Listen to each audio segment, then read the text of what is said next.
Welcome Prince Short and House.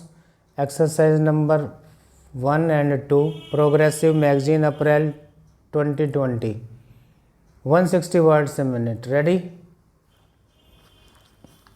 Start. Mr. Speaker, sir, a week ago today I returned to Delhi after visiting many countries and many great cities in the West and meeting many leading personalities. I tried to understand the great movements that were taking place there and the thoughts that were passing in the minds of people. Even more so, I tried to understand what image there was of India in the minds of the people I met in Europe. Even as I watched something of the stuff of history being made in Europe, I wanted to know how far the history we might be making here was reflected in the minds of the European people. I found they were greatly interested in what was happening in India because they felt it was something very significant, something that would not only change India but affects only countries and continent.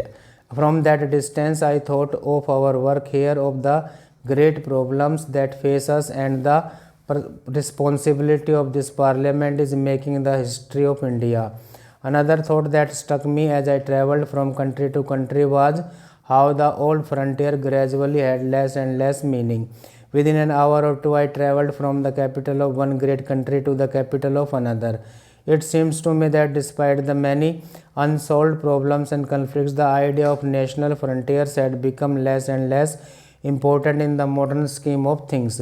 I mention this because here we are considering with great heat and passion not the frontiers of nation but the borders inside the nation between two states or provinces.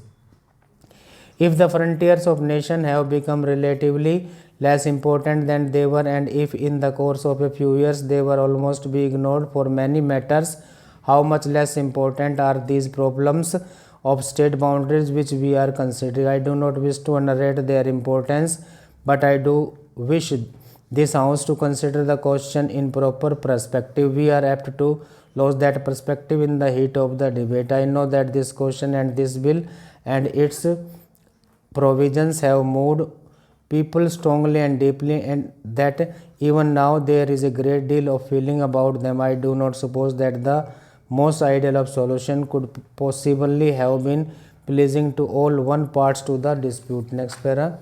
So far I am concerned, it is of great significance to us what part of India goes into which state boundary. We must of course decide which course is more desirable, but in the ultimate analysis it does not make much difference from the country's points of view where one little part goes. I do not deny that it has a certain importance from the individuals of the or the state's point of view, but it has none from the nation's point of view. The government of India has approached this question objectively and without any particular desire to impose its decisions. We have been told that we did not go through the proper procedures of consultation and decision, but I think any person who knows what has happened in the last 6, 7 or 8 months in this country will agree that the amount of consultation and discussions that we have had about this matter is without parallel.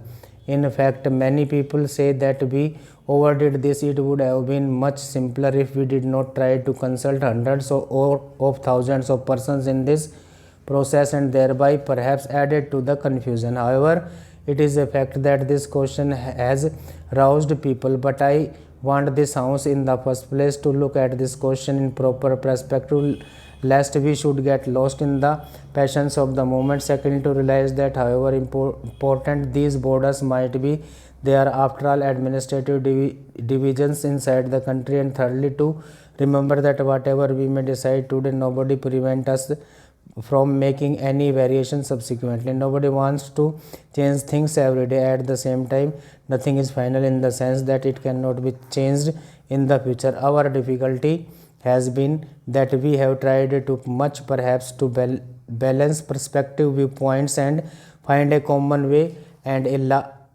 as large as measure of agreement as possible. In doing so, we have often succeeded in displeasing many people, yet I would beg of you to remember that in this very complicated business which has affected the whole of India, by far the greater part of the India has accepted. Broadly speaking, the proposals that have been made. It is true that many important questions remaining to be solved. Among them, perhaps the one that has been talked about most is the question of Bombay and Maharashtra. Let us realize that even if some decision which we dislike is made, it does not make a great lot of difference. A mistake made in a restricted sphere can be corrected later, whereas a blunder cannot be corrected. Stop.